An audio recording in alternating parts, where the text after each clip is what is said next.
आपको लगता है कि अगर ईरान ये थ्रेट देने की कोशिश भी कर रहा है कि हम स्ट्रेट ऑफ हॉर्मुज को बंद कर देंगे, वो पूरी तरीके से असरदार साबित होगा, इसकी कोई गारंटी नहीं है, क्योंकि आधा जो उसका हिस्सा है वो ओमान के पास में भी है। लेकिन उसके बावजूद जो हम स्क्रीन पर दिखा रहे हैं, आप देख सकते हैं कि हॉर्मुज की खाड़ी बहुत अहम है आज की स्थिति में, और वहां पर अगर कोई भी इंटरप्शन होता है तो उसका असर फिर भी सीधा वहां से आवाजाही करने वाले जहाजों पर पड़ सकता है। लेकिन मेरा सवाल यहां पर कुछ और भी है लेफ्टिनेंट जनरल संजय कुलकर्णी, क्योंकि आईएईए ये कह चुका है कि रेडिएशन का कोई असर हमें दिखाई नहीं दिया, क्योंकि आईएईए वहां पर जो उन्होंने मुआयना किया उसके बाद उनका कहना है अमेरिका के हमले के बाद में कि तीनों न्यूक्लियर साइट्स पे हमने देखा कि किसी भी तरीके से रेडिएशन का असर फिलहाल हमें देखने को नहीं मिला है। ऐसी स्थिति में क्या अमेरिका का हमला बेअसर हम कहें? पहली बार उन्होंने बंकर बम का इस्तेमाल किया था और जिसको लेकर काफी चर्चा हो रही है, तो क्या यह हमला बेअसर हुआ है, यह हम कहें? नहीं, ऐसे नहीं कह सकते हम कि बेअसर हुआ। तकरीबन 450 किलोग्राम ऑफ यूरेनियम ईरान के पास कहा जाता उसके पास था, और तकरीबन 25 किलोग्राम यूरेनियम इस्तेमाल कर सकते एक बम बनाने के लिए। इसको मद्देनजर रखते हुए 9-10 न्यूक्लियर बम बनाने की काबिलियत इनके पास थी। लेकिन फादों में जो इनके पास तकरीबन सेंटीट्यूड थे और काबिलियत थी बनाने की, जो कि 80 मीटर गहरे इसमें है। अगर कोई चीज, अगर वो नॉर्मल न्यूक्लियर अपना पावर प्रोडक्शन करते हैं तो कोई इतनी गहराई में जा करके नहीं अपने एनरिच्ड यूरेनियम रखता है। तो उससे कोई शक नहीं कि दाल में काला है, और ईरान भी इस मामले में दूध से धुला नहीं है, क्योंकि कहीं ना कहीं उसका जो मंशा है वो है वेपनाइजेशन के लिए, और उसको मद्देनजर रखते हुए। और जहां तक अगर फौजों में भी कहते हैं, एक ऑप्शन कि उन्होंने हटा दिया, दूसरा ये क्योंकि इतना गहरा है और जिस प्रकार से वो B2 बॉम्बर से जो गिराए गए GB257, तो वो तकरीबन कैप हो जाएगा। आपने देखा चेरेबल को जब रिलीज हुआ रेडिएशन तो उसको कैप किया गया, जिस प्रकार से फुकुशिमा में जापान में हुआ उसको कैप किया गया। तो रेडिएशन को अगर वो क्योंकि इतना गुफा में है, नीचे है, और अगर कुछ होता भी है तो वो कैप हो गया तो ऑटोमेटिकली, क्योंकि पूरा का पूरा गहराई के अंदर है। तो ये कहना, या फिर ईरान ने ऑटोमेटिक वहां से एनरिच्ड यूरेनियम हटा लिया है। 450 ग्राम कोई ज्यादा नहीं है हटाने के लिए उससे। और जो नतांज का एरिया है उसकी जो सेंट्रीफ्यूजन है वो, उसको अगर बिजली कट हो गई है तो ऑब्वियसली जो सेंट्रीफ्यूजन काम नहीं करेंगे तो वहां पे एनरिच्ड यूरेनियम का फायदा नहीं होगा। तो ये कह रहा है कि रेडिएशन जो है, लेकिन आज की स्थिति में भी जी खत्म करिए आपकी बात जी। नो प्रॉब्लम, कहिए आप जी। लेकिन इसके बावजूद ईरान साफ कर चुका है कि अब युद्ध शुरू हो चुका है और वो खत्म नहीं करेंगे। आमतौर पर मिडिल ईस्ट में कई बार हमने देखा है कि अमेरिका ने कई युद्ध की शुरुआत की है, लेकिन खत्म करना उनके हाथ में नहीं रहा है और उसका असर पूरे दुनिया को कई बार भुगतना पड़ा है। लेकिन इसके बावजूद अब अमेरिका क्या करेगा, यह सवाल बरकरार रहता है। लेकिन उसके बावजूद विपक्ष के तरफ से चरणजीत सिंह सप्रा बार बार यह कहने की कोशिश की जा रही है कि हमें ईरान के मामले में मॉरल स्टैंड लेने की जरूरत है। क्या आपको यह चर्चा सुनने के बावजूद ऐसा लगता है कि भारत को किसी स्पेसिफिक पक्ष को लेने की जरूरत है? इजराइल हो या ईरान हो, किसी एक का पक्ष लेने की जरूरत है? भारत समान दूरी बनाए रखे हुए है, और मैंने आपको बताया भी इससे पहले की चर्चा में कि किस तरीके से भारत की भूमिका 2005 में ईरान के मामले में अलग थी, 2024 में अलग थी। देखिए साहिल जी, भारत की भूमिका जो है विदेश नीति में, मैं समझता हूं कि ये क्लियर रहनी चाहिए, कंफ्यूज्ड नहीं होनी चाहिए। आज की परिस्थिति में अगर हम पूरे वाक्य को देखें तो हम कहीं ना कहीं कंफ्यूजन में नजर आते हैं।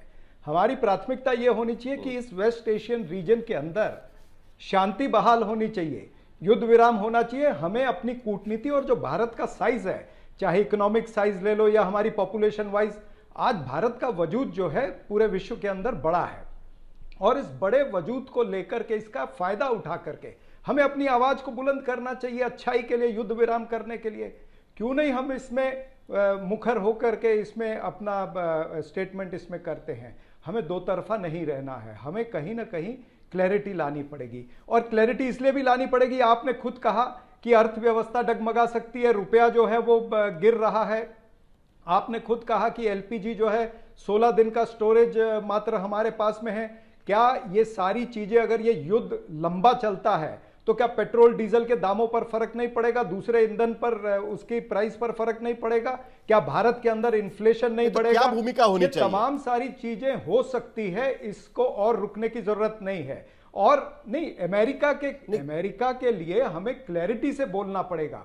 भाई ये जो अमेरिका ने जो किया है, जिस तरह से बॉम्बिंग हुआ है, या जिस तरह से इजराइल ने हमला किया है ईरान के ऊपर, पहले ईरान ने नहीं शुरू किया है, तो ये जो हमले हुए हैं ये ठीक नहीं है हमारे विश्व की परिस्थिति और वेस्ट एशिया की परिस्थिति को देखते हुए। अब अमेरिका को खुद भी पता है, उन्होंने इसी साल में 2025 में उनकी 5 कूटनीतिक मीटिंग हुई है।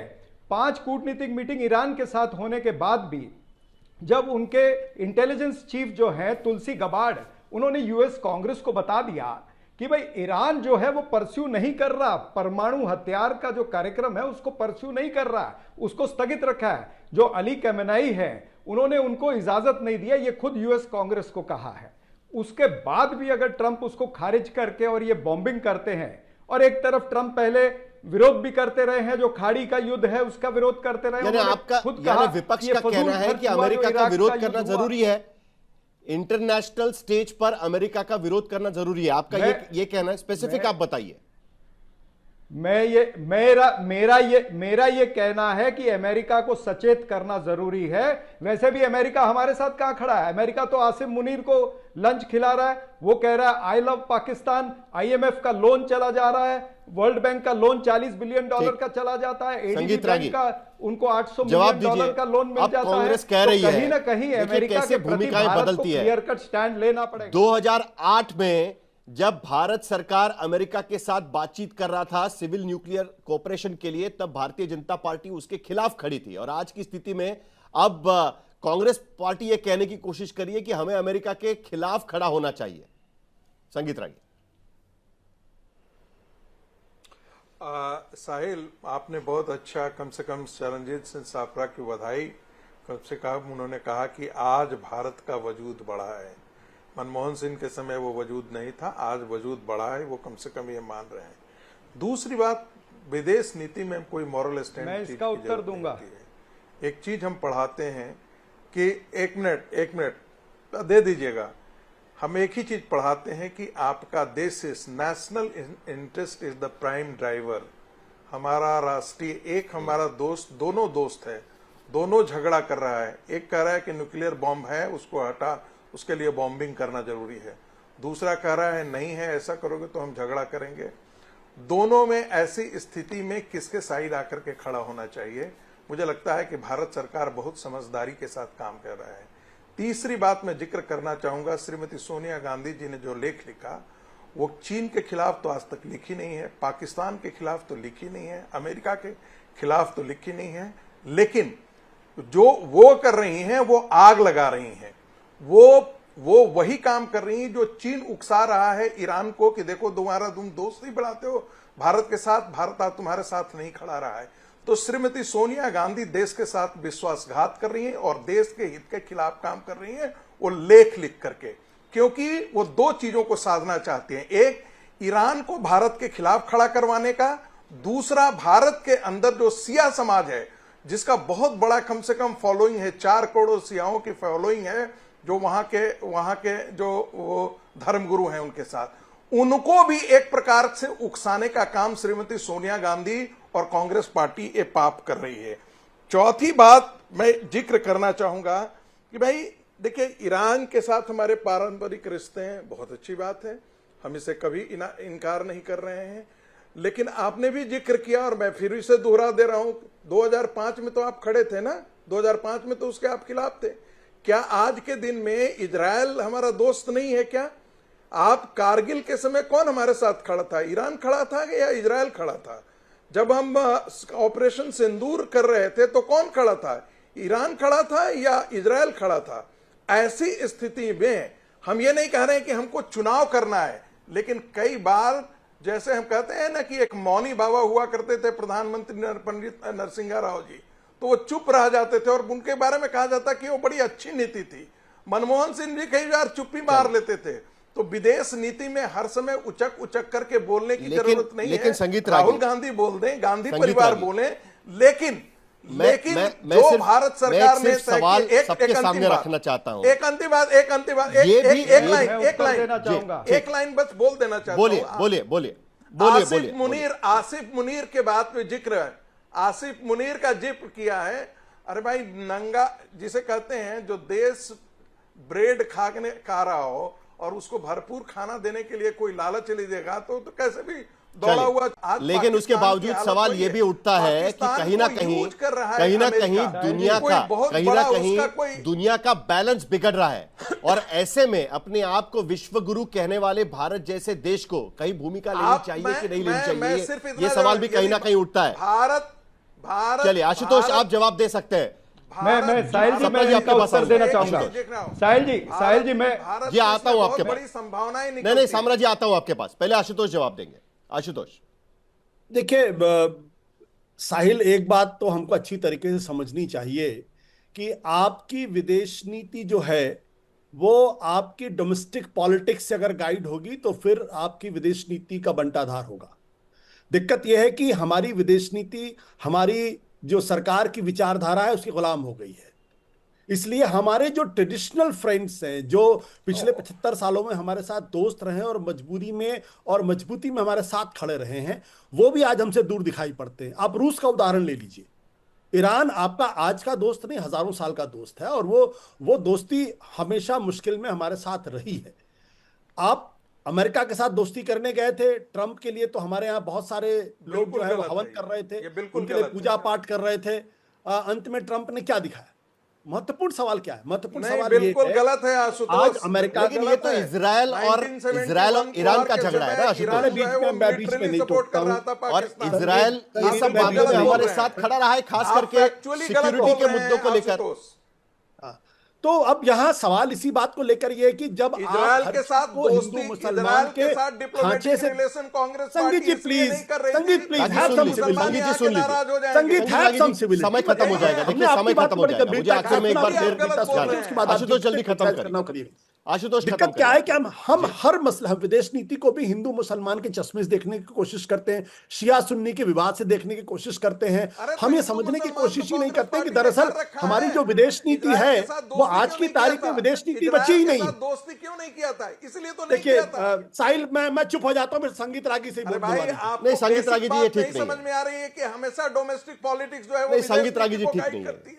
श्रीलंका के साथ हमारी विदेश नीति डोमेस्टिक नीति नहीं कर रही थी क्या? श्रीलंका के साथ विदेश नीति में मेरे पास समय खत्म हो रहा है, उसमें इन्वॉल्व मेरे पास समय खत्म हो रहा है, दुनिया में मेरे हर पास समय जगह खत्म हो रहा है, इसीलिए आखिर में सुरेश गोयल जी जरा सबको शांत करिएगा प्लीज, पीसीआर जरा सबको शांत करिएगा। चलिए, मुझे सुरेश गोयल जी के पास आखिर में जाना है इस बात को लेकर कि क्या रीजनल बैलेंस इसके वजह से पूरी तरीके से बिगड़ जाएगा और उसके साथ साथ एक रीअलाइनमेंट भी आप इसमें देख रहे हैं और जिसमें भारत को नए सिरे से अपनी भूमिकाएं बनानी पड़ेगी इस पूरे मामले को लेकर इसके बाद। सुरेश गोयल जी, ये आपने बिल्कुल सही कहा और यही मेरे को लग रहा है कि जो ये शुरू हुआ है इसमें पूरा रीजनल बैलेंस चेंज हो रहा है, रीअलाइनमेंट हो रहा है और उस रीअलाइनमेंट में गल्फ और पर्शियन कंट्रीज, ईरान और सऊदी अरेबिया, कतार, ओमान वगैरह, उनकी पोजीशंस कहां तक चेंज होगी ये अभी देखना हमको बाकी है। अमेरिका, मुझको नहीं लगता अमेरिका, रशिया, चाइना इस वॉर में पूरे हद तक आगे आएंगे क्योंकि सबको पता है कि उनका वॉर में आगे तक आना खतरनाक साबित हो सकता है। और आखिर में एक चीज, क्योंकि टाइम खत्म हो रहा है, देखिए मैंने पहले कहा था कि विदेश नीति के मामले में हमको ये मोरलिस्टिक स्टैंड की बात नहीं है, लेकिन एथिकल जो होना जरूर पड़ता है। और उसी को मैं नगार में रखते हुए मैं इतना जरूर कहूंगा कि बजाय हम ये एक न्यूट्रल स्टैंड लेने की बजाय हम ऐसी पोजीशन ले सकते थे कि बिना किसी के बारे में कुछ कहे एक पोजीशन ऐसी ली जाए कि दोनों को आगे आने के लिए, बातचीत करने के लिए आगे आना पड़े। मैं उदाहरण दूंगा आपको। यही भारत की भूमिका रहेगी क्या? माफ करिए, मेरा समय खत्म हो रहा है, लेकिन क्या यही भारत की भूमिका इसके आगे बनकर रहेगी क्या? क्योंकि ईरान रशिया को मिल चुका है, रशिया से भेंट हो चुकी है, लेकिन अभी भी पूरी तरीके से उस पक्ष में डिप्लोमेटिक मदद के अलावा किसी भी तरीके से मदद को लेकर कोई प्रस्ताव रशिया की तरफ से भी नहीं आया है। तो यह मामला कहां तक जाता है, अमेरिका की भूमिका कहां तक जाती है, क्या अमेरिका फुल फ्लेजेड युद्ध ईरान के खिलाफ करने के लिए तैयार होगा, इन सारे मुद्दों पर नजर बनाए रखनी पड़ेगी। फिलहाल